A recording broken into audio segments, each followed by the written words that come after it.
Olá, muito bom dia! No ar aqui com o Morning Show pela rede Jovem Pan. Hoje é quinta-feira, 18 de janeiro de 2018.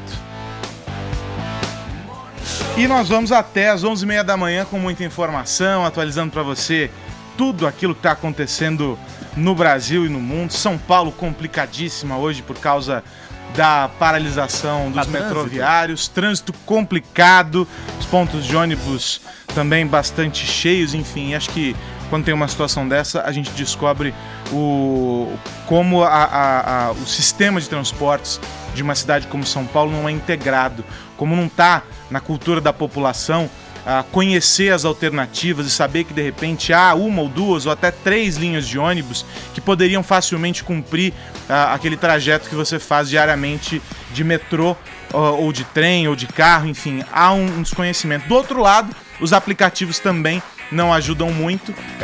Relatos hoje cedo de pessoas que tentaram chamar aplicativos vários e o preço lá em cima, nas alturas, que aí também os motoristas acabam fazendo aquele jogo e acabam não colaborando. Então, uma situação complicada e que mostra como nós precisamos pensar e repensar o que é mobilidade urbana em uma cidade como São Paulo. De todo modo, vamos fazer companhia pra você que tá preso no trânsito, que tá chegando no trabalho. Não fica teu atraso não, viu, Aras? Eu não cheguei atrasado, estou pontualmente aqui às 10 horas da manhã. Pra fazer com que a sua manhã seja mais tranquila. Agora, dia complicado. Mas vamos passar o cardápio do Morning Show pra você dar uma relaxada. Jovem Pan Morning Show. Será que cola? Saiba qual é a estratégia que a defesa de Lula vai tirar da cartola no julgamento do dia 24 em Porto Alegre. Segundo os advogados do petista, o juiz Sérgio Moro não poderia ter atuado no caso. Qual é a música acusada de apologia ao estupro? Funk Só Surubinha de Leve é retirado de plataforma na qual figurava entre as músicas mais ouvidas do Brasil. Para as vítimas, com amor. Selena Gomez doa salário recebido pela atuação no novo filme de Woody Allen.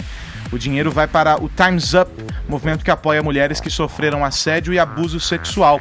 A notícia vem na esteira de uma denúncia explícita contra o cineasta, feita pela própria filha adotiva, a rede americana CBS. São alguns dos destaques desse Morning Show que está só começando.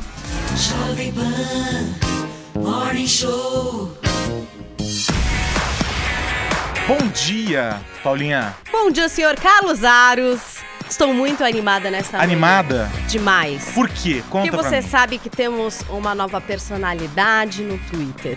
Quem? Uma pessoa... Caio Rocha entrou no Twitter. Ainda não. Eu já falei pra ele Isso não seria entrar. uma personalidade. Ainda não entrou? Mas você tem fãs no Twitter. Tem. A Paulinha descobrimos minha mãe, isso ontem. minha tia Tem. e 3 amigos meus de Santos. É um secto. O problema do Caio no Twitter é que quantos são os caracteres? São 280. É um problema pra quem é prolixo, né? Ah, isso é difícil. Mas eu aprendi, Caio, eu consigo twittar. Dá pra fazer? Gostava mais quando era 140, mudou e olha, eu agora, falo, né? hein, velho. Mas eu aprendi. Eu não consigo. Com muito treino a gente Você consegue. sabe que no Twitter o Carlos Aro sempre escreve em caixa alta, né? Porque ele grita, né? Eu grito. Quando o Zé Pereira fala, Caio, escreve um texto, você tem que fazer um texto de 5 minutos. Eu falo, não, beleza, é pra agora.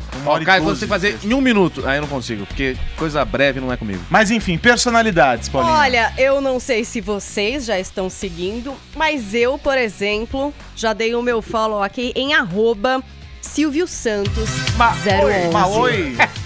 Ele tá no Twitter? Ai. Eu vou seguir. Qual é a arroba? @Silvio Santos 011. Já tem Isso é 20 fake. mil Mas é real seguidores. isso? Então, aí que tá. Olha, a gente tá vendo um print quando eu tava com 558 só seguidores e com um único tweet que dizia @mamabrusqueta e @Leão Lobo vão estourar de tanta gordura. A assessoria do SBT tweetou: seja bem-vindo, patrão. Ah, então. Pois né, é aí que todo mundo então eu vou seguir também concluiu aqui, que realmente seguindo. era um perfil de Silvio Santos. Silvio está no Twitter. Olha só, hein? Fala a descrição dele, a definição dele mesmo, Paulinha. Comunicador, apresentador e dono da TV mais feliz do Brasil, o SBT. E o endereço tá É marcado? humilde, né? Pra ele é só isso. Olha lá, Osasco. Osasco, Brasil. Bom, Boa. quando começou essa história, parece que o Silvio mesmo pediu pra alguém, não sei quem, será que tem alguém pilotando esse Twitter ou é o próprio Silvio do celular? Serei eu e o Dudu Camargo. Tá. E aí pediu ali pra fazer a sua continha pra mexer com o pessoal do Fofocalizando, fez essa brincadeira bem ao estilo Silvio Santos, né? Onde a gente já pode enquadrar a primeiro tweet e a primeira polêmica de Silvio com a gordofobia no Twitter, né? Bem Silvio Santos esse primeiro post dele. Então parece que é um perfil oficial, não tá verificado ainda. O primeiro post dele, né? nunca vi isso no Twitter. Pois é, não tá verificado, então não é uma conta que a gente possa ter certeza de que é dele mesmo, mas ao mesmo tempo entendeu? Então, é uma coisa muito não, louca. não Do SBT confirmou? confirmou e deu o bem-vindos. Mas você sabe que no Twitter a única coisa que te garante, né, Aros? O Aros tá aqui pra me dizer. É a verificação, é aquele negocinho azul do lado. Então estamos esperando o Twitter verificar esse perfil do Silvio Santos. Mas antes disso, eu tenho certeza que como ouvinte que é da Jovem Pan e do Morning Show, o Silvio vai me atender hoje. Porque sabe o que é que eu queria que acontecesse? O quê? Que o Silvio interagisse com o Morning Show. Ia ser demais. E é fácil, Silvio! É muito fácil. Como é que porque faz? eu queria que você retuitasse a gente. Hashtag Silvio me retuita. É só apertar ali, ó, a setinha que faz o ciclo. É do lado do comentário, é do lado do coraçãozinho, ali no meio. Que setinha? Eu não tô vendo. Se o As duas setinhas Silvio ali, ó, no meio, embaixo do retweetar qualquer tá. post hoje da Jovem Pan, vai ser tetra. Aquelas Ali onde tem 75. Entendeu? Valeu, Essa Bruno. mensagem é boa porque também todos os usuários do Twitter podem podem fazer o mesmo. ganhar um Podem fazer o retweet mesmo. do Silvio. Você pode ir lá e marcar o Silvio com a hashtag Silvio me retuita. E se ele retweetar, gente, Já é zerou a tetra, vida. entendeu? Zerou Aí acabou, Zerou hein? a vida. Aí acabou. Então Isso é vamos lá, sensacional. vamos subir a hashtag Silvio me retuita. A minha sugestão é pôr Silvio em caps, pra chamar a atenção dele, já que ele é novo na rede. Pra ele entender. Pra que ele consiga fazer isso, o Silvio é fácil. Se não der certo, pede ajuda pros universitários. Acho até que se o Silvio retweetar, o Caio tinha que entrar no Twitter. E assim, Se isso acontecer, eu entro no Twitter. Ótimo. Porque Assim, eu não sei mexer no assim Twitter. Nem como sabia o aquele Trump, negocinho azul. assim como o Trump, agora todas as mudanças do SBT e todas as demissões serão anunciadas pelo Twitter. Pelo Twitter. A cada 5 minutos, uma novidade. Comemorando. Muito bom. Só que é o seguinte, pelo WhatsApp é outra história. Aí o tema é mais pesado. Quero que você participe aqui pelo 11 931 17 1009. Faço esse convite pra você. Com o seguinte tema, hein? Durante uma palestra nos Estados Unidos, o presidente da Câmara dos Deputados, Rodrigo Maia, afirmou que o Bolsa Família escraviza as pessoas. E aí, a gente quer saber. Você concorda com o presidente da Câmara? Eu concordo. Justifique a sua resposta. Ah, não era pra mim? Calma, você daqui a desculpa. pouco. Não, eu achei Vamos que- primeiro os ouvintes. 11 931 17 1009, pra gente não influenciar essa primeira leva. Aí já todo mundo começa a mandar as mensagens de maneira livre, sem interferências da opinião do time aqui da bancada. E aí daqui a pouco a gente volta nesse assunto. 931 17 1009 pra você responder se tá de acordo com o Rodrigo Maia, que afirma o Bolsa Família escraviza as pessoas. Manda mensagem pra cá. E você sabe, o Morning Show no ar pela Jovem Pan, no radinho, também pela internet em jovempanfm.com.br, pelo aplicativo da Pan, lá no nosso canal no YouTube, youtube.com/morningshowjp. E você, claro, fica coladinho aqui com a gente pela próxima hora e meia. Vamos nessa.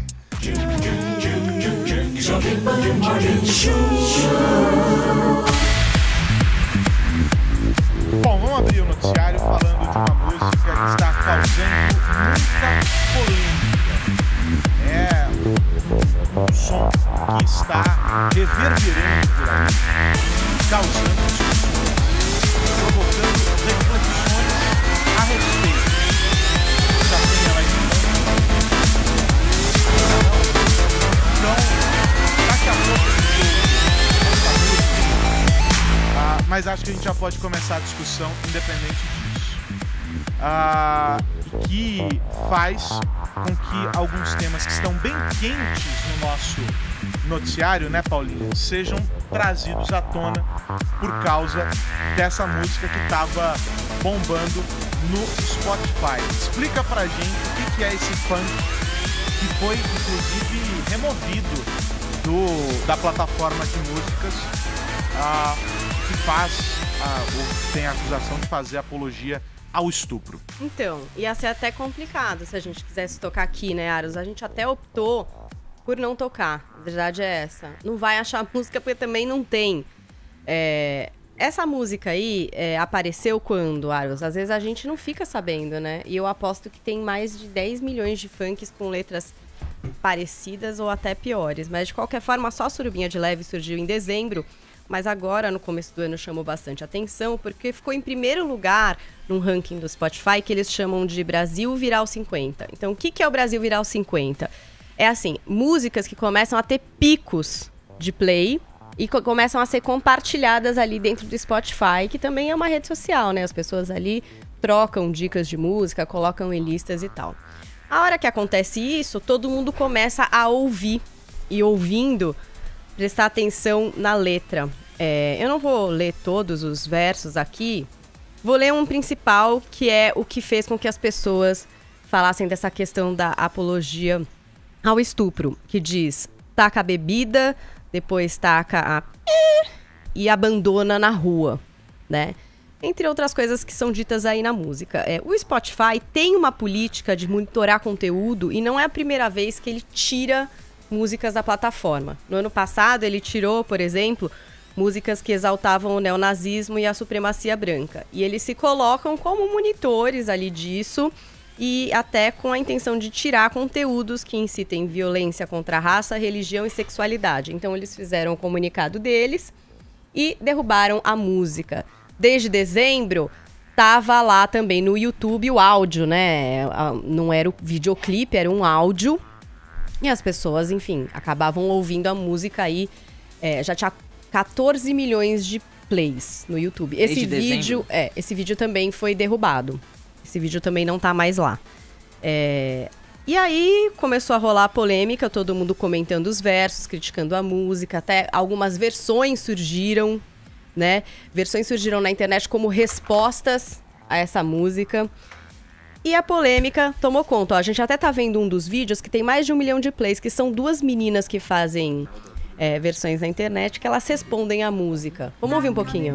Depois taca e abandona na rua. Só uma surubinha de leve com essas filhas da.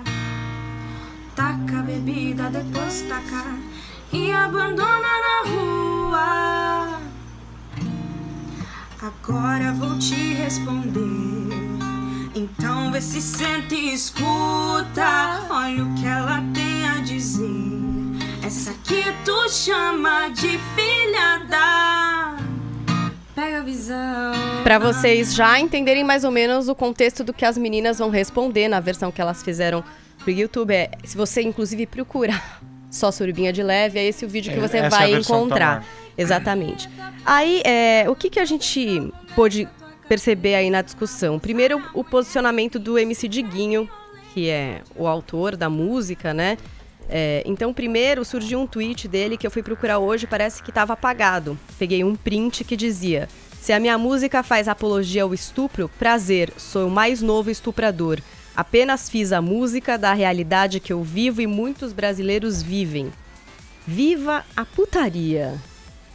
E assim ele pôs lá a hashtag Surubinha de Leve. Depois eu vi isso aí tava apagado, viu, Aros? O que tem agora no perfil do MC Diguinho é uma nota de esclarecimento, onde ele diz o seguinte... Mas aí não é um post, né? É uma foto, assim. Uma foto, nota de esclarecimento. Ele diz o seguinte: MC Diguinho reconhece o conflito de informações devido toda a repercussão. O mesmo informa que em sua residência mora com sua mãe, irmãs e uma sobrinha. Jamais iria denegrir a honra e moral das mulheres. Não. Em respeito a tudo isso, a música será lançada na versão light, sem mais. E no perfil do Facebook, ele avisa que o videoclipe será lançado na noite de hoje no YouTube. Não sei se dá a versão light, como ele tá dizendo aqui, né, da música, o que não é diferente do que muitos fazem, viu, Aros? Tem versão proibidona e versão light de funk. Isso aí é uma coisa normal, não tem nada demais. Mas denegrir podia parar de usar também. Parece que não é uma palavra que o pessoal acha legal também no comunicado oficial.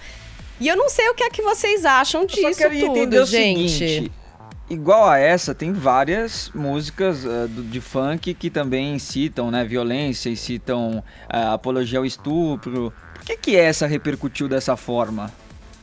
Porque ganhou o mainstream, né?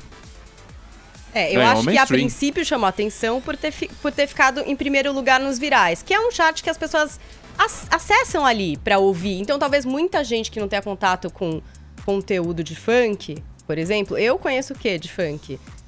Ludmilla, Anitta, eu não sei quem são todos os MCs, eu não sei o que toca no baile funk no Rio de Janeiro, eu imagino que seja muito parecido com isso, tá? Eu imagino que no Spotify, inclusive, existam outras músicas, e não só em português, porque em inglês tem muito rap que também é bastante violento.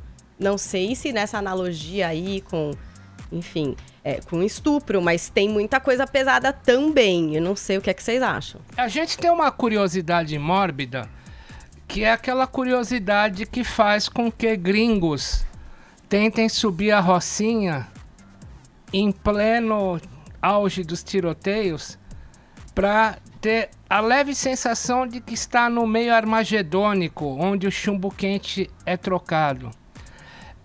O que fez a Madonna, por exemplo, naquele casamento, vir aqui e ir numa favela vestida de militar. As pessoas têm aquela curiosidade de estar no meio da coisa. Tem uma frase que virou chavão, mas ela nunca é pensada a fundo. Quando o pensador canadense Noam Chomsky disse em 62, o meio é a mensagem, o que ele quis dizer com isso? A mensagem é, basta você estar no meio de algo que a mensagem foi dada. A partir do momento que você tem, e eu ouvi hoje de manhã no YouTube essa música, primeiro que é um funk pesado, muito mal feito, feito com garage band, sem nenhum cuidado, baixíssima qualidade, mas por ser de péssima qualidade e ter uma letra bem pancadão, ao você ouvir, te traz a leve sensação de que você está bem no meio de um funk pesadão na favela. O meio é a mensagem. Você acha que você está no meio daquilo. Ao te dar essa sensação, te traz uma curiosidade, porque você fala, nossa, tô tendo acesso à brutalidade em sua essência, tô no meio da coisa. O meio é a mensagem. Agora, outra coisa, esses críticos em geral da Anitta, ou desse tipo de funk, de outras coisas, acham que é um fenômeno absolutamente pós-moderno, vulgo atual, você ter algumas coisas que se coloquem de baixa qualidade.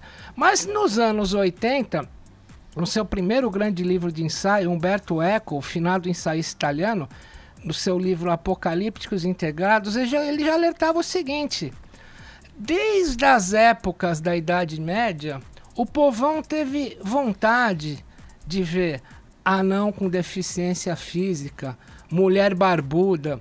Ele chama isso de endoxa. Endoxa em grego quer dizer opinião comum. A opinião comum, desde que o ser humano é ser humano, gostou de sangue, gostou de distorções sociais, de distorções físicas, de barbaridades. É humano, demasiadamente humano, a curiosidade por esse tipo de novidade. Não é um fenômeno de agora. Então não me choca em nenhum momento, Paulinha, que isso tenha feito o sucesso que fez de dezembro para cá, porque hoje, quando você estava comentando da pauta e eu fui ouvir isso no YouTube, eu tive a sensação que eu estava de fato numa quadra de futebol toda metralhada, com um monte de gente suada numa sexta-feira, cafungando umas carreiras de caspa do capeta e ouvindo aquilo ao convocar as mulheres ao serem abusadas por machos sedentos.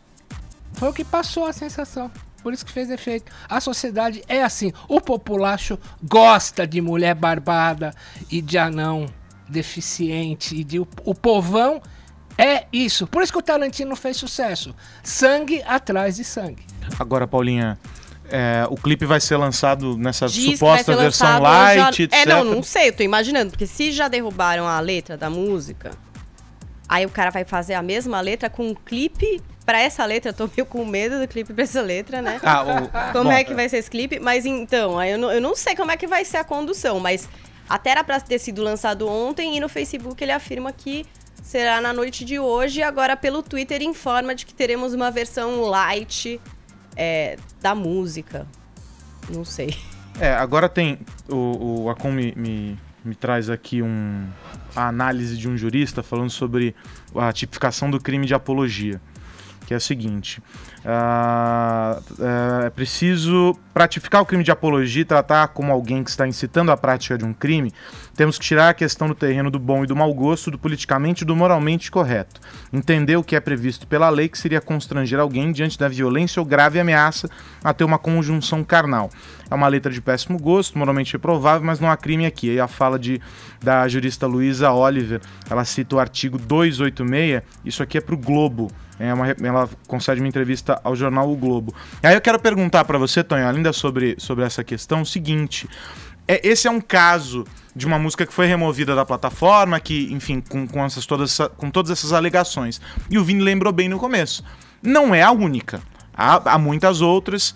As plataformas vão começar a rever todas essas músicas que estão tocando e muito, porque elas estão lá entre as playlists dos mais tocados, o top mix, não sei o que lá. Elas vão começar a rever e vão tirar todas essas músicas, tirando desse contexto, etc., sob essas alegações? Sim. Agora, aí nós temos um problema que eu não consigo ver o fim. Como a primeira emenda à Constituição Americana de liberdade de expressão proíbe, inclusive, infelizmente, é por isso que sites neonazistas têm sempre como base os Estados Unidos, onde existe a barbaridade de andar com uma suástica não ser crime. Eu me pergunto o quanto, se você postar essas músicas que incitam a violência e tudo mais, a discriminação, se você não colocar ela numa base Spotify americana, com certeza ela não será censurada. Só que aí você vai me responder o seguinte: o Spotify é uma plataforma privada em que as pessoas pagam aí seus $7 por mês para ter Spotify Premium. E uma empresa privada, cabe a ela tomar as suas decisões, e os incomodados que façam um processo contra a Spotify alegando a primeira emenda à Constituição Americana, a liberdade de expressão. Boa. Vamos abrir a nossa página de política então, Caio? Bora. A defesa do ex-presidente Lula vai alegar no dia 24, agora no julgamento, que o juiz Sérgio Moro não poderia ter atuado no processo no qual o petista foi condenado em primeira instância a 9 anos e meio de prisão. Explica essa estratégia da defesa do Lula, hein, Caio? Vamos lá. A ideia central da defesa do Lula, dos advogados do Lula, de uma forma bem resumida, indo direto no olho do furacão, é a seguinte: o Sérgio Moro não poderia estar julgando o caso do ex-presidente do Brasil, Lula. Por quê? O ministro do Supremo Tribunal Federal disse que, alguns tempos atrás, que o Sérgio Moro só poderia julgar casos relacionados à Petrobras. E na sentença do Moro, segundo a defesa do Lula, não há nenhuma referência de que o triplex do Guarujá, no edifício Solares, que a gente tem foto aí, Brunão, e a reforma feita no valor de 3,4 milhões de reais, esse prédio aí, não foi paga com dinheiro relacionado à Petrobras. A defesa do Lula quer dizer o seguinte, quer provar que a OAS, a empreiteira que pagou pela reforma de 3 milhões e meio quase, no triplex do Guarujá, pagou com dinheiro dela. Não comprovadamente teria pago a reforma com dinheiro que foi arrecadado a partir de proveitos provenientes de acordos com a Petrobras, enfim. É um bolo. Segundo os advogados do Lula, na sentença, em momento nenhum, o Sérgio Moro vira e fala: esses 3,5 milhões foram arrecadados por um contrato que foi beneficiado à OAS pela Petrobras. Não tem isso na sentença. Então o advogado do Lula quer falar: olha, o Moro está se contradizendo. Se na sentença dele ele não deixa isso claro, como que ele vai contra a decisão do ministro do Supremo Tribunal Federal, Dias Toffoli, que disse que ele só poderia julgar coisas da Petrobras? Ah, Lula, senta lá um pouco, vai. Aí o negócio é o seguinte, outros pontos que a defesa do Lula também aponta. O crime de corrupção pelo qual o Lula está sendo condenado requer, segundo os especialistas dizem, um ato chamado ato de ofício. Ou seja, o Lula, enquanto presidente, o que é o ato de ofício? O Lula, enquanto presidente, deveria ter assinado algum ato que nitidamente trouxesse vantagens para a OAS, a empreiteira. Por exemplo, não tinha que fazer nada, vamos construir aqui no prédio da Jovem Pan um puxadinho. E quem vai fazer isso é uma empresa que tem que ser isso, assim, assado, com o nome de 3 letras. Alguma coisa que deixasse muito claro que estava beneficiando a OAS. Como isso não aconteceu, a defesa do Lula está falando, isso não caracteriza, então, um ato de corrupção. Ou seja, tudo que veio entre Petrobras e OAS foi mero acaso, não teve um ato específico do Lula. Esse é um outro ponto. Outro argumento da defesa do Lula é que não houve uma prova cabal, aquele batom na cueca.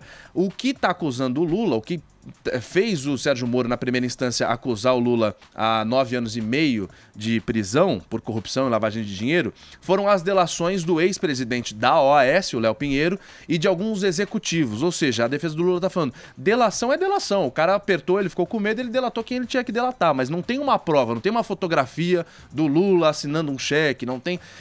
Esses são os argumentos do Lula para tentar se livrar agora. Ou seja, se na segunda instância ele conseguir comprovar isso, virar e falar o primeiro argumento de todos, que o Moro não poderia julgar o caso dele, o processo volta a estaca zero e começa tudo de novo. Agora, analisando pelo histórico, esses 3 magistrados esses 3 desembargadores que vão julgar o caso do Lula agora, dia 24, quarta-feira que vem, em Porto Alegre, pelo histórico, todo mundo da Lava Jato que caiu na mão deles, eles aumentaram ainda mais, na maioria dos casos. Eles endureceram, ou seja, dificilmente esse argumento vai colar. E aí, Tonholi, o que você acha? Esse argumento cola ou não cola? Os advogados do Lula, já trouxe um deles aqui, o Dr. Cristiano Zanin, ficou 1 hora falando aqui no estúdio da Jovem Pan, tem adotado uma técnica que é a institucionalização da causa. Eu diria, pessoalmente falando, é óbvio que quando você tem uma causa perdida, você tem que institucionalizar. Aí você começa a colocar aqueles grandes chavões populistas, que é atentado à democracia, atentado à liberdade de expressão, atentado ao direito de ir e vir, atentado ao direito de defesa e por aí vai. Então, se vocês virem o que tem acontecido no caso do Lula, referente ao TRF4, você tem 2 posturas básicas. A primeira é institucionalizar a defesa, alegando que é um ataque a preceitos constitucionais. E segundo, um argumento que nunca foi usado, por exemplo, pelo PSDB, que é aquele argumento ad hominem, que é você atacar a pessoa em si. Então, por exemplo, você pega o presidente do TRF4, o Thompson Flores, anteontem, o Lula falou que ele se comparou ao Antônio Conselheiro ao dizer que ele seria vitimado pelo TRF4, porquanto o seu presidente Thompson Flores é bisneto do coronel e não general Thompson Flores, que matou o Antônio Conselheiro na Batalha de Canudos. Aliás, o Thompson Flores merece páginas e páginas nos sertões do Euclides da Cunha. Então isso é uma acusação ad hominem. Olha, o cara vai me matar no julgamento porque o tataravô dele matou o libertário Antônio Conselheiro. Então são 2 eixos de ataque do PT. Institucionalizar a defesa e fazer argumentos ad hominem, como por exemplo dizer que o juiz Sérgio Moro não serve para julgar o caso. Bom, vamos virar a página, mas continuando ainda no bloco de política, mas internacional. Que o presidente dos Estados Unidos foi submetido a um teste dificílimo para atestar a sua sanidade mental. Ô Vini, agora não tem mais dúvida, né? O Donald Trump tem condições para tocar a presidência dos Estados Unidos ou não? Totais condições, Carlos Aros, calando a boca de vários críticos aí do Donald Trump, que acham que ele não tem sanidade mental aí para governar os Estados Unidos. Ele realizou, a mando dele mesmo, né, uma série de baterias aí, de exames com o médico da Casa Branca, né? Então, baterias de exames físicos ali também, que, por exemplo, o Donald Trump está pesando 108 quilos, precisa emagrecer um pouquinho, entre 4... Pesa menos que eu, né? entre 4 e 5 quilos, mas, no geral, o estado de saúde dele é muito bom. Toma 2 tipos de medicamento, um para reduzir o colesterol aí, e outro para evitar a queda de cabelo. O outro para evitar a Só queda de cabelo. Ele toma um para manter essa juba. Exatamente. Tá, boa. Mas o estado de saúde é excelente, deve permanecer assim até o final do mandato, né? Segundo o médico da Casa Branca, inclusive do outro mandato se ele se reeleger. Até... já faz uma previsão... Até 2020, o médico elogiou o presidente, falando que ele tem muita energia, muita disposição, embora não pratique aí exercícios físicos. É sedentário, e portanto. E dorme, em média, 5 horas por dia. E aí ele realizou esse teste cognitivo, né, para provar aí que ele tem capacidade mental, sim, para governar os Estados Unidos. Esse teste é utilizado para detectar de forma rápida as disfunções cognitivas de nível moderado. Então leva em torno aí de 10 minutos para ser realizado e a pontuação máxima é de 30 pontos. Se você fizer ali mais de 26 pontos, já é considerado normal. E o Trump obteve, Tonholi, nota máxima no teste.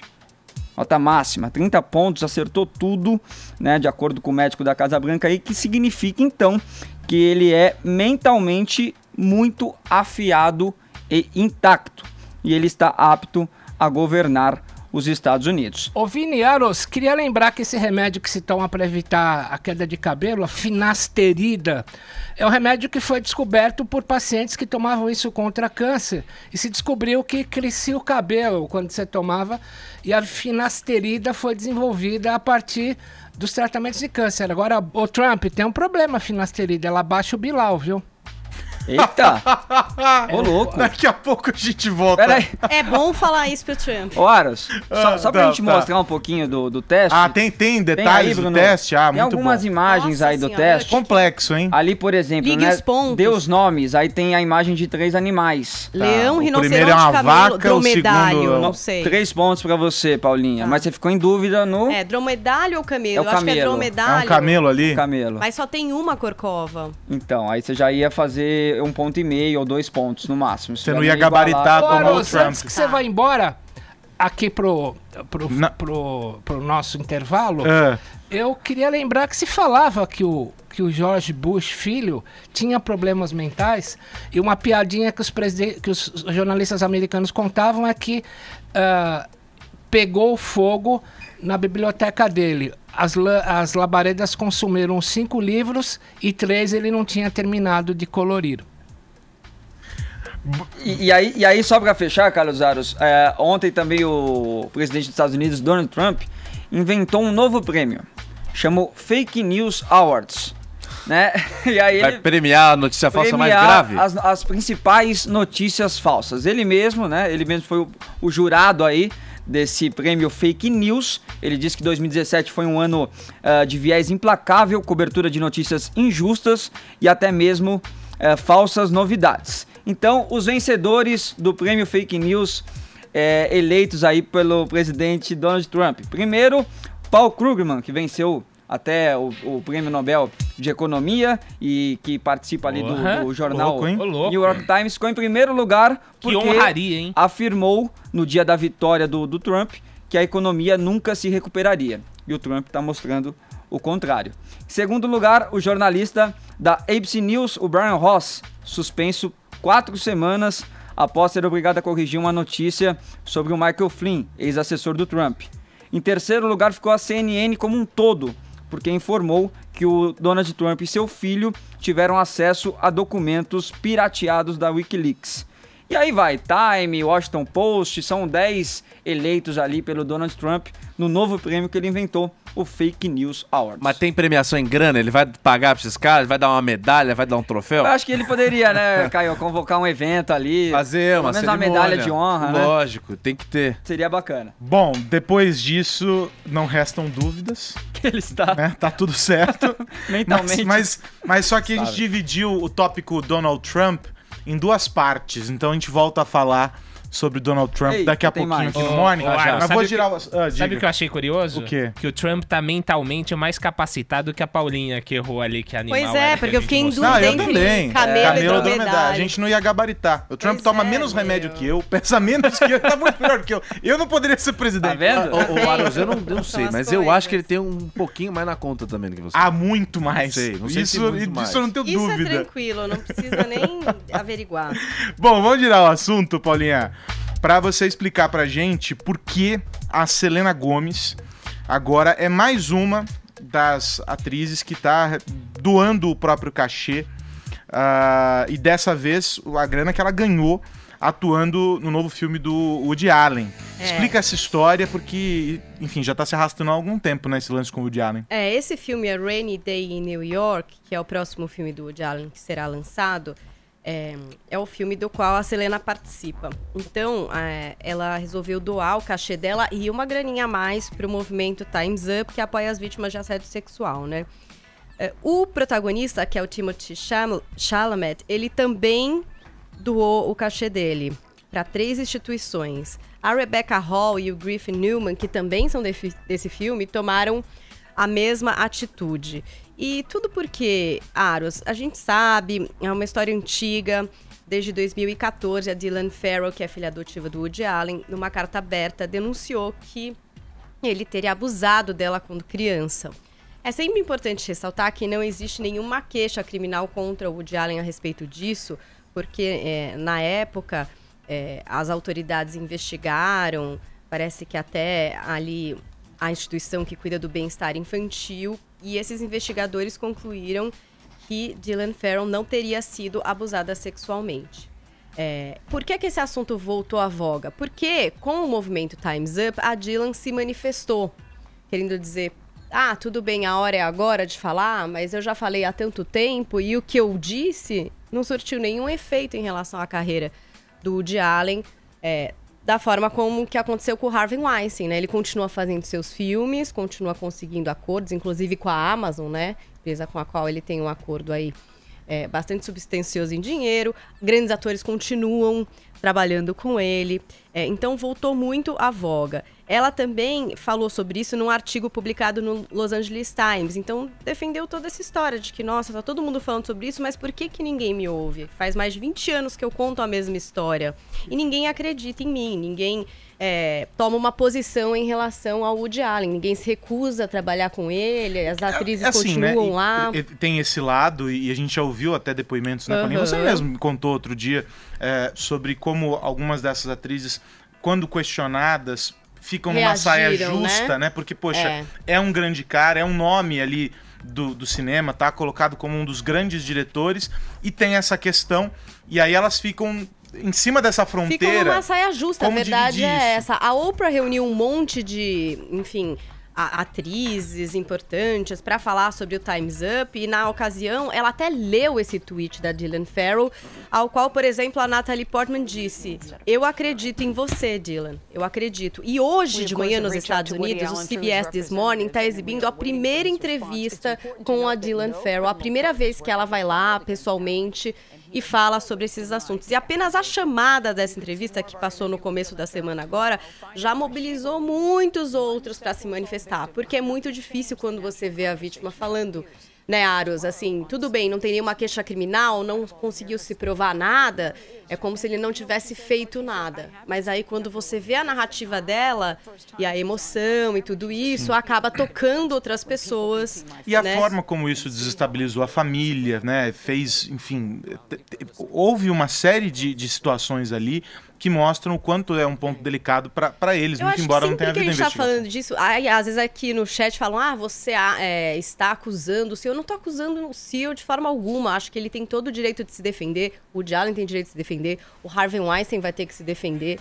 Todos eles vão argumentar aí a respeito do que eles fizeram, entendeu? Alguma justiça vai ser estabelecida. Agora, ver o depoimento dela ali chorando, às vezes pega pra essa atriz, que talvez também tenha uma dúvida, acha que ele pode até não ter feito nada, foi lá e trabalhou, e agora quando vê esse depoimento, fala, meu Deus, talvez ele tenha feito alguma coisa pra essa menina, talvez eu não gostaria de ter feito esse filme, talvez eu esteja arrependida, sabe assim? Começa a gerar um outro tipo de sentimento que não é tão exato, como ele não tem uma queixa-crime, ele não foi culpado, então ele não fez nada.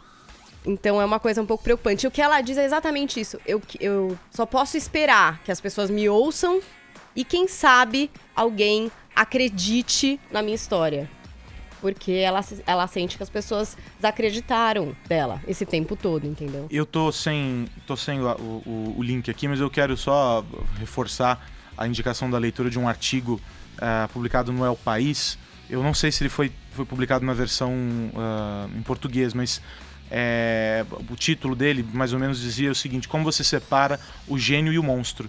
E falava sobre todos esses casos ao longo da história, e não só dos cineastas, enfim, esses caras que viviam sob essa questão do que fizeram na vida privada e como os efeitos disso poderiam ser percebidos e sentidos, enfim, na vida profissional, e que deixaram uma grande obra. É uma questão bastante interessante, o artigo faz alguns apontamentos, acho que até mandei para o Paulinho, já falei aqui no Morning, eu acho que é uma leitura interessante para a gente poder pensar a respeito dessa questão. Hoje a Folha de São Paulo também trata disso na seção dos colunistas, um deles, que eu não me lembro agora o nome, eu peço até desculpas, trata desse assunto. Todo mundo fala, mas o Morning Show só fala disso. Não só fala disso, é um assunto recorrente, todo dia está sendo tratado e tem que falar porque tem que falar.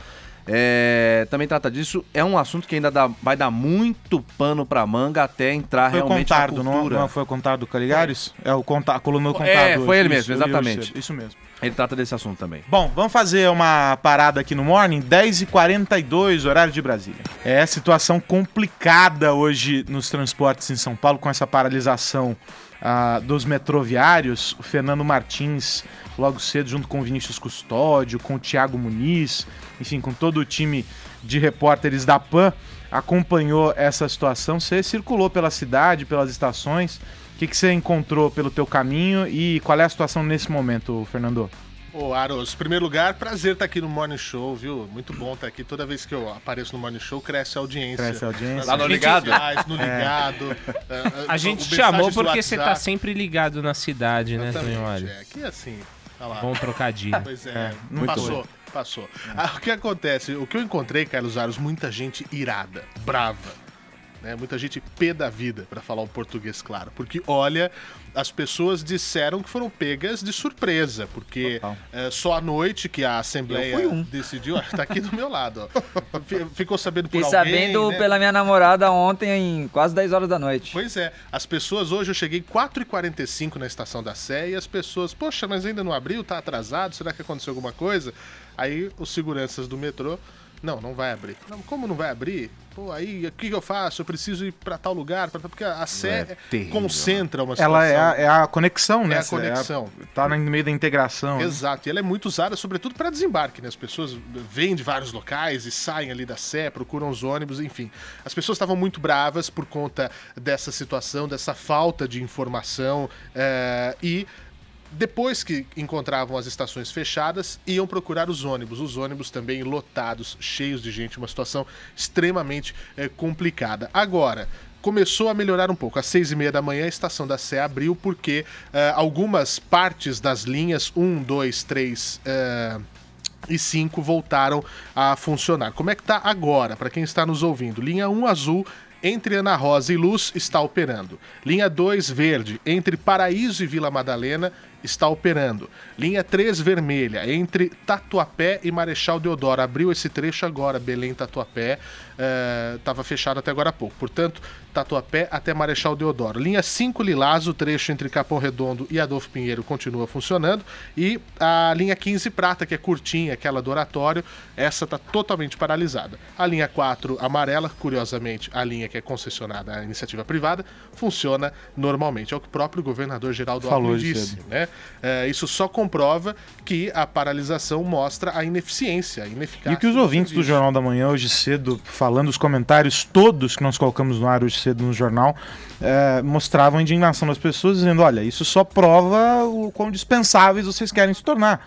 Então, vamos repensar essa história. Né? Pois é, e aí falam que isso vai ajudar o trabalhador, dificultar ele de chegar no seu posto de trabalho, correndo o risco de perder o emprego. É convencer quem, né? Aí não convence nada. Só para complementar, então o ônibus funciona normalmente, rodízio de veículos está suspenso, mesmo que a paralisação acabe à tarde, o rodízio continua suspenso e as linhas da CPT... Mas não vale circular pelo corredor de ônibus e nem pela faixa de ônibus. Não estão liberadas as faixas e os corredores. Exato. Né? Só a zona azul está liberada. Exatamente. Então, pessoal, paciência, que o dia passa logo. Agora, o Vinícius falou que recebeu a notícia pela namorada. Uma senhora hoje cedo ouviu o relato que recebeu uma mensagem ontem à noite do genro. Só que ela falou, como ele conta muita piada, eu não acreditei. E aí ela foi pro metrô, coitada. Aí foi, teve de voltar pra casa. É a história do Pedrinho e do Lobo. Ele tanto mentiu que um dia, quando precisou... Ela falou, não vou confiar no genro, dá querendo passar a perna na sogra. Quando ele foi honesto. Quando ele foi honesto, ela se lascou. Enfim, mas é isso. A gente vai continuar informando, trazendo pra você tudo que tá acontecendo na cidade de São Paulo com a história da paralisação dos metroviários. Agora à tarde tem troca de turno e a perspectiva de aumento do efetivo, talvez. Mas enfim, vamos acompanhar para saber essa história. Os nossos repórteres estão ligados. O Arosi, vale destacar o grande trabalho que o Fernando Martins tem feito lá no Ligado na Cidade. Exato. Prestação de serviço tá no DNA do rádio brasileiro e lá no Ligado na Cidade esse trabalho é levado ao paroxismo, às últimas consequências. Grande trabalho do Fernando Martins por lá. O Vitor Martins é quase um nepotismo, muito embora não sejam parentes. O Fernando Martins, o Vitor Martins e o Vinícius Custódio. É uma trinca. A trinca do Ligado na Cidade. Os caras estão aqui atendendo você. Manda mensagem, porque os caras estão ligados. Até porque o seu problema é o meu problema, né? E começa, vamos falar, o Ligado na Cidade coladinho aqui no Morning Show, 11h30. Terminou o Morning Show, começou o Fernando Martins. Audiência de peso, hein, Fernando Martins? Muito obrigado pela audiência. E eu, com o meu peso, continuo deixando... Eu tava falando da audiência. Nesse período em que eu cobri as férias do Edgar, eu mantive equilibrada a balança. Depois o Edgar volta e pende mais pro seu lado. Tamanha popularidade do Fernando Martins, o nosso temor agora por hora é de que ele saia do programa para concorrer à vereança paulista. Vai ser mais famoso que o Cacareco. Pois é, hashtag partiu pra cima. Um abração, Fernando. Fernando, fica aí, tem água gelada ali no freezer. No frigobar, pega um refrigerante. É isso. Bom, foi divulgado hoje o relatório anual da ONG Human Rights Watch. Caio, o que dá pra contar pra gente sobre esse texto? Bom, foi divulgado, tá desde ontem, fim da tarde, na internet, tá disponível pra todo mundo, tá nos e-mails dos jornalistas, do mundo todo.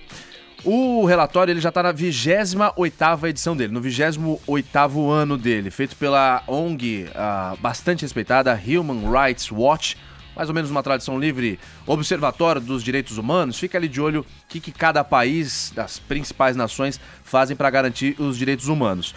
Nessa versão de 2018, com base no ano de 2017, vem como um tema principal o desafio populista. Foi o principal desafio desse relatório, porque na visão de quem elabora, do presidente da ONG, das pessoas que ajudam toda essa elaboração, houve um grande populismo, há um grande movimento populista no mundo e isso traz alguns prejuízos. Mas vamos começar falando da parte do Brasil. Esse ano o relatório ficou na observação do comportamento brasileiro, da relação entre nação e governo, vice-versa. Há uma grande crítica na observação quanto à atuação das autoridades. Nesse relatório, algumas menções aqui, quanto nas palavras do relatório. As autoridades precisam tomar medidas decisivas para conter os abusos da polícia, disse aí o relatório do Human Rights Watch. Diz mais o quê? Que o Congresso agravou a crise entre a polícia e a nação quando aprovou em outubro uma lei que afastou alguns militares que tinham cometido crimes civis, e aí afastou da esfera da justiça comum, trouxe para a esfera do julgamento para o tribunal militar. Isso agrava ainda um pouco mais a questão. As pessoas perdem a confiança na instituição da polícia militar.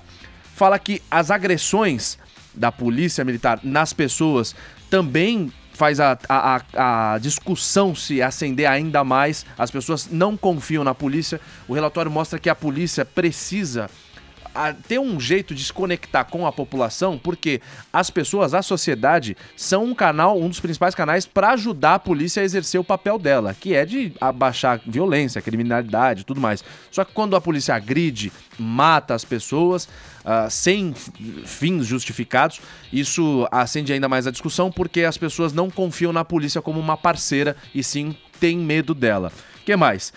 Diz que a polícia age com execuções... Ficou muito em cima dessa questão da polícia. O relatório é o foco principal deles. As execuções são extrajudiciais, é o chamado tribunal de rua. Esse é o papel da polícia na visão do relatório de 2018 do Human Rights Watch. Fala de números também, dos confrontos entre policiais. Em 2016, 437 policiais foram mortos.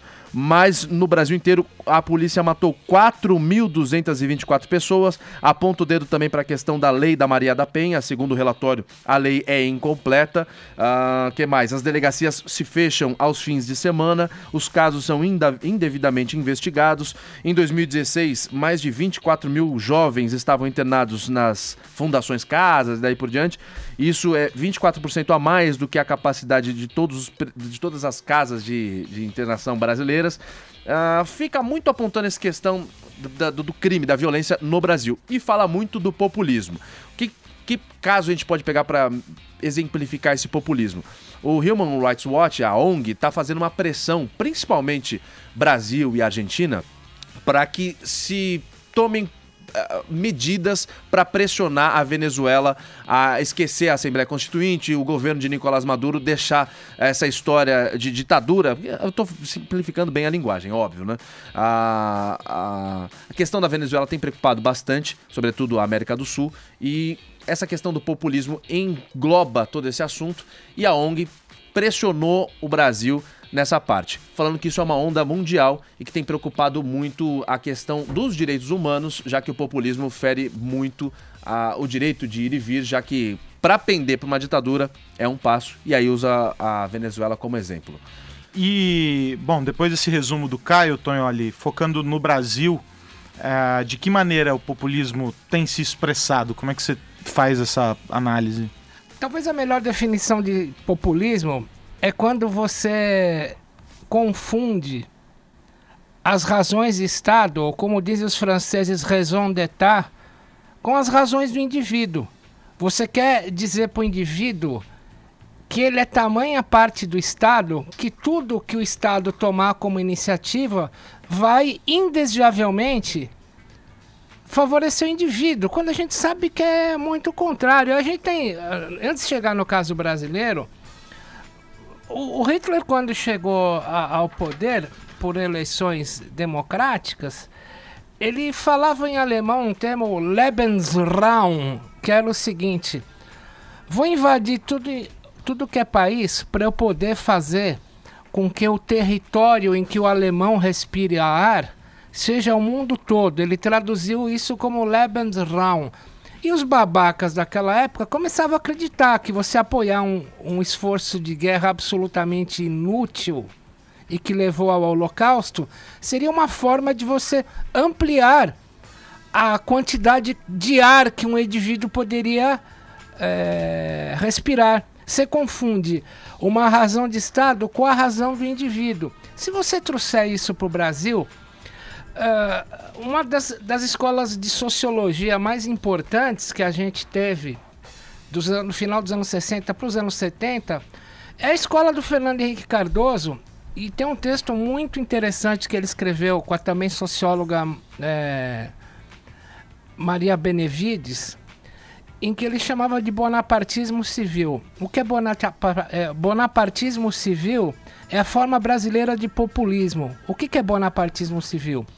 é você fazer uso de instituições, associações de classe, associações, digamos, de vigilantes, associações de machões, associações de feministas, associações de músicos, associações de leitores de mão e por aí vai.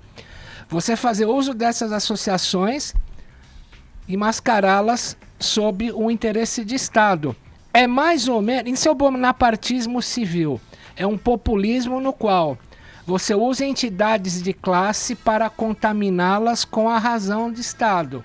É isso que o Lula está fazendo, por exemplo, contra o Sérgio Moro para o dia 24. Ele está mobilizando entidades de classe para dizer que ele, Lula, é perseguido por pessoas que legalmente não deveriam estar ali. Isso é um tipo de populismo que toda vez que faz uso de associações de classe para defender uma causa de Estado, ganha o nome de bonapartismo civil.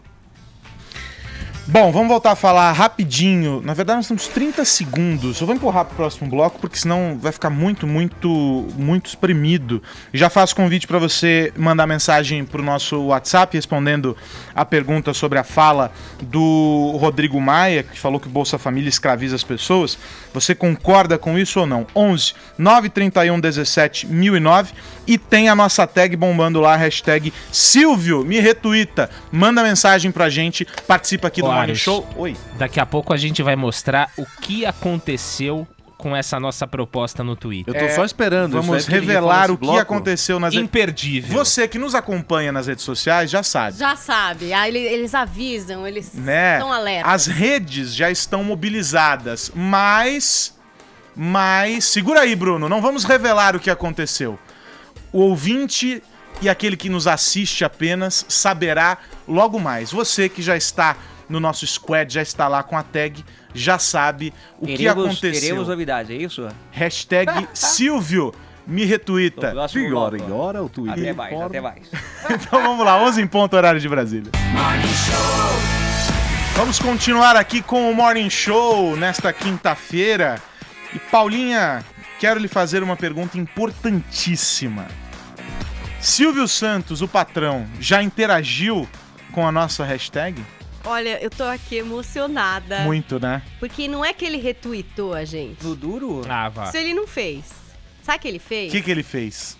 A segunda mensagem de Silvio Santos no Twitter é dirigida à Rádio Jovem Pan. Ah, tá Sensacional! Olha só! Muito bom!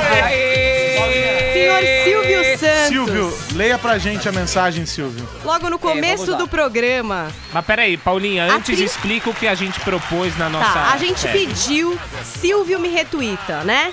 Hashtag Já que o Silvio Silvio me Santos retuita. tá no Twitter, interagiu com o Fofocalizando, foi bem recebido pelo Twitter oficial do SBT, a gente pediu pra ele retweetar a gente, dar um sinal de vida nessa rede social.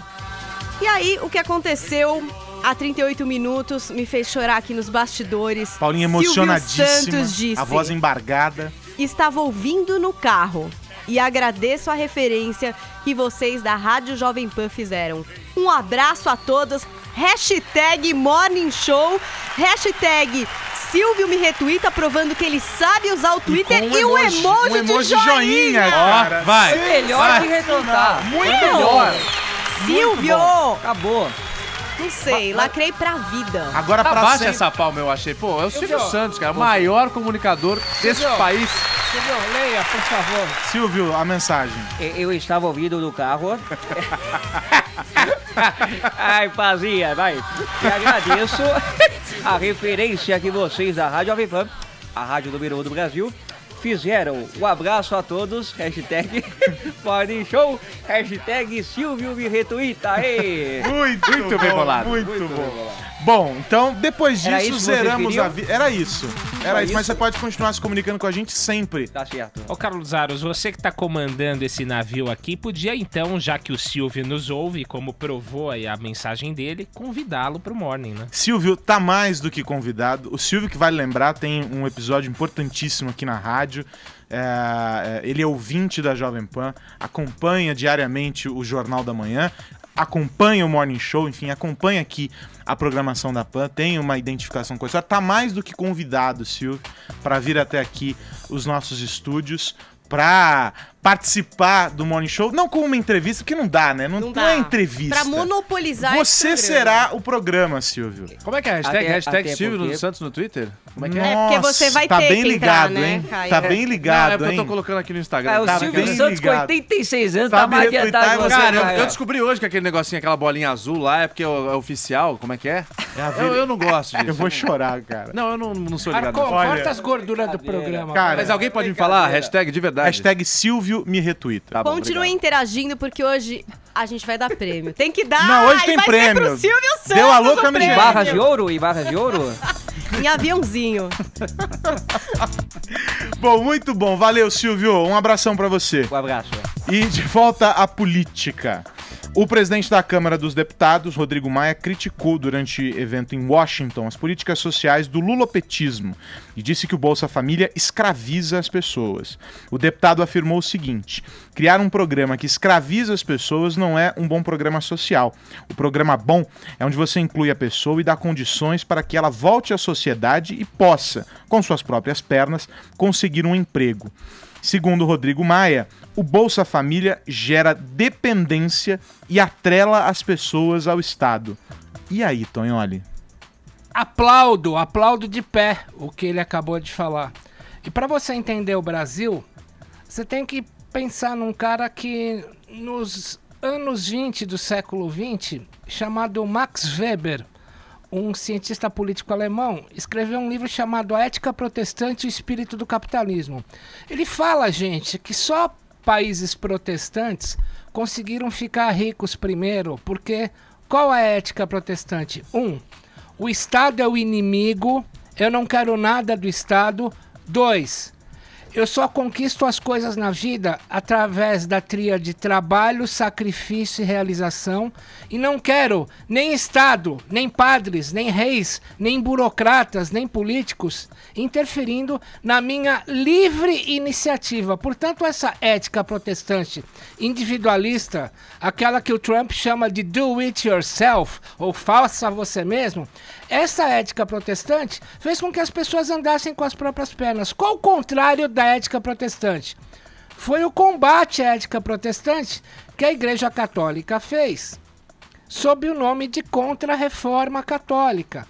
Então eles mandam para aqui uns canalhas como José de Anchieta para dizer para as pessoas que a vida aqui é um mar de lágrimas, que o verdadeiro paraíso você só vai encontrar após a morte e que você tem que deixar que a tua vida seja administrada, ao contrário do protestantismo, seja administrada por padres, reis e burocratas, porque a vida aqui não vale nada, a verdadeira vida é após a morte no paraíso, portanto deixe que a burocracia administre a tua vida. Esse é o ethos, é a prática, é a alma brasileira. O Estado manda. É por isso que tanto político sempre rouba o Estado. Ele não vai criar uma empresa privada. Ele vai se eleger para roubar. O Bolsa Família é extensão dessa prática política criada pela Contra-Reforma Católica para que o cidadão fale, olha, eu vou ficar na minha, ganhando Bolsa Família pro resto da minha vida e não vou ter uma iniciativa individual de eu estudar, de eu tentar montar uma microempresa, de eu andar com as próprias pernas, de eu entrar no toma lá da cá do Estado de Direito. E o cara acaba sendo escravizado por um estratagema criado pelo Estado, como diz Rodrigo Maia, que foi feito como pontapé inicial e não com um objetivo final. Ou seja, o Brasil continua tecnicamente um Estado medieval e cartorial. E o que os nossos ouvintes, Pazinha, estão dizendo? Vamos ouvir.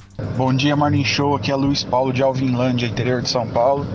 Eu concordo em partes com a afirmação do Rodrigo Maia. Escraviza sim, mas depende também do caráter da pessoa. Não são todos que aceitam ser escravizados por uma esmola, que é o Bolsa Família, na verdade. Bom dia, galera do Morning Show, aqui é o Johannes de São Paulo.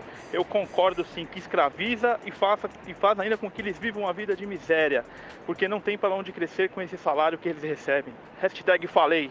Discordo do Maia. Muito pelo contrário, a Bolsa Família tem algumas condicionais que são completamente libertadoras. Para uma família receber o Bolsa Família, os filhos têm que estar presentes no colégio com 80% de participação e com a carteira de saúde vacinada. Uma política tão barata consegue paralelamente ter incentivos educacionais e saúde ao mesmo tempo. Maia fala isso porque nunca faltou comida na casa dele. Um abraço, Rafael de Guarulhos. Bom dia, Jovem Pan. Aqui quem fala é Alexandre de São Paulo.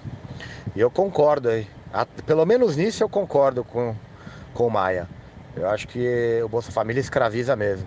A gente dá a comida e não dá a enxada, né? A pessoa tem que acomoda e não procura mais nada para fazer. Então, realmente é um problema o Bolsa Família nos moldes pela qual ele está sendo executado hoje. Bom dia, Jovem Pan. Aqui é a Rodinelli de São Caetano do Sul. O Bolsa Família, na verdade, ele não escraviza, ele fideliza. Porque o escravo, ele quer se ver solto daquilo, ele não quer permanecer naquilo.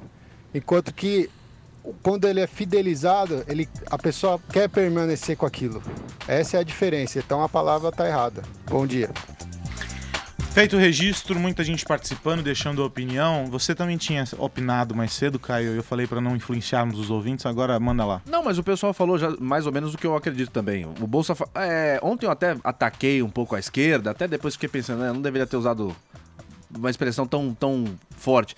Mas porque a esquerda tem algumas poucas coisas na minha visão que devem ser aproveitadas, algumas ideias. O Bolsa Família, até eu acho que tem que programas assistenciais e tal, tem que existir. O problema é como eles existem, né? Você mede o sucesso do programa hoje em dia com quantas pessoas entram e não com quantas pessoas deixam de precisar. E daí por diante. Aí o resto que eu ia falar é mais ou menos o que já foi dito aqui, aí eu ficaria chovendo no molhado. Então vamos falar de futebol? Vamos, boa. Porque é o seguinte, vocês sabem que eu não entendo lufas, né? Não entendo certo. nada. Você tá no meu time, então. Eu vejo lá e acabou, e é isso aí. Mas há questões que aparentemente só Freud explica. Eu não entendi, Vini, o que aconteceu com o Neymar. O cara fez 4 dos 8 gols do PSG contra o Dijon. E deu 3 assistências, hein? Cara, 2. Então foi bem. Você que me falou 3, eu tô só repetindo o que você falou, não manjo, não vi o jogo. Eu? É. Ih, ó lá. Só que aí, calma. Não falei nada ainda. Só que aí, o cara saiu vaiado pela torcida. Explica esse fenômeno. Como pode, né? Ah. Tem gente que diz que foi a melhor partida do Neymar com a camisa do PSG. E realmente, né? 4 gols e 2 assistências nessa vitória aí por 8-0 contra o Dijon, por mais uma partida lá do campeonato francês, que é uma baba, né? Mas que o Neymar acaba realmente se destacando sobre os outros. O que acontece é que ontem, Carlos Aros, o Cavani, que é o centroavante do time, e vocês se lembram já no ano passado que rolou um atrito entre Cavani e Neymar, num lance em que o Cavani queria bater uma falta, o Neymar foi lá, pegou a bola dele, e assim também nas cobranças de pênalti, né? Aí o técnico resolveu fazer o quê? Um revezamento. Ontem era o dia do Neymar. Tipo quinta série C. Exato. Mas já que vocês estão brigando aí, hoje é você primeiro na fila do lanche. Agora ontem é o outro. Era o dia do Neymar bater o pênalti. Só que ontem também era um dia que poderia ser histórico na carreira do Cavani. Por quê? Porque ele poderia passar o Ibrahimovic, que já não está mais no PSG, como o maior artilheiro da história do clube. Se ele marcasse... Mais um gol. Mais um gol. Ele fez um gol na partida e se igualou ao Ibrahimovic com 156 gols. Precisava fazer mais um para ir para 157 e passar o cara. Exato. Final do jogo, 7-0 para o PSG. O Cavani sofre o pênalti. E aí o Neymar ignorou esse fato. Pegou a bola. E disse, essa é minha. Foi lá para a marca do Cal, né, para a marca da Cal, bateu e fez o gol. E aí neste momento a torcida do PSG vaiou o Neymar. Mas teve uma conversinha, tipo assim, eu não... deixa comigo. Rolou uma troca de olhar. O Cavani não se aproximou muito do Neymar, mas... Porque já sabia que era a vez dele.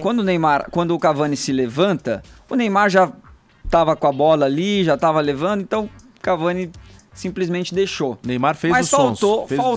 faltou realmente ali um fair play do Neymar, um gesto de solidariedade do Neymar, não custava nada, pelo menos ontem. Levou o puxão de orelha da Bru, Pelo menos ontem, não sei, né?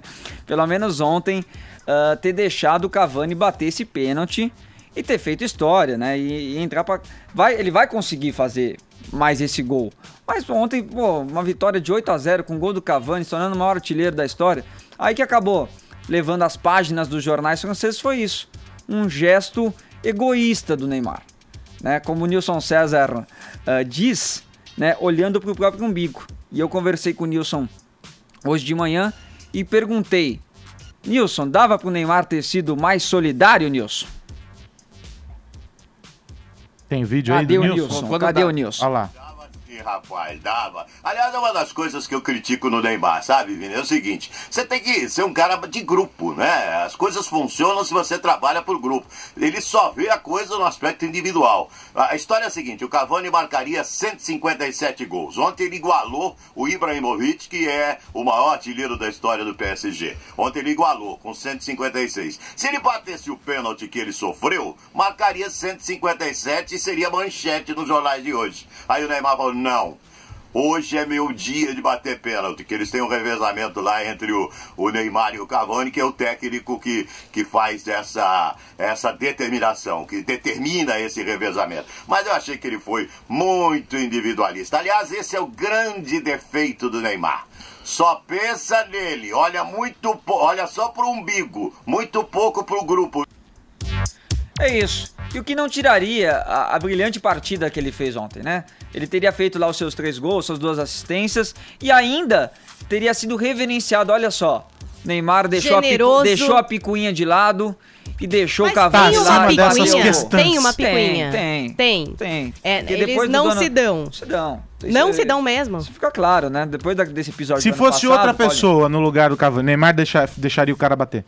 Pra bater o seu recorde. É que o Neymar é realmente o que o Nilson falou, ele é tão individualista, ele quer o brilho pra ele, né? Ele quer ser o astro da partida, né? Que eu acho que com qualquer um ele faria isso mesmo. Então não foi a pendenga o grande fator aí? Não foi a pendenga, mas... Alimenta a pendenga. Alimenta a pendenga. Perfeito. E aí, vaiado pela própria torcida... Ah, pera, o Neymar não deixaria outro cara bater se fosse um brother dele? Aí muda a história, claro, né? Se fosse um amigo dele, pode ser que sim. Não, um cara neutro, sei lá, não deixaria. Neutro, pode ser. Deixaria.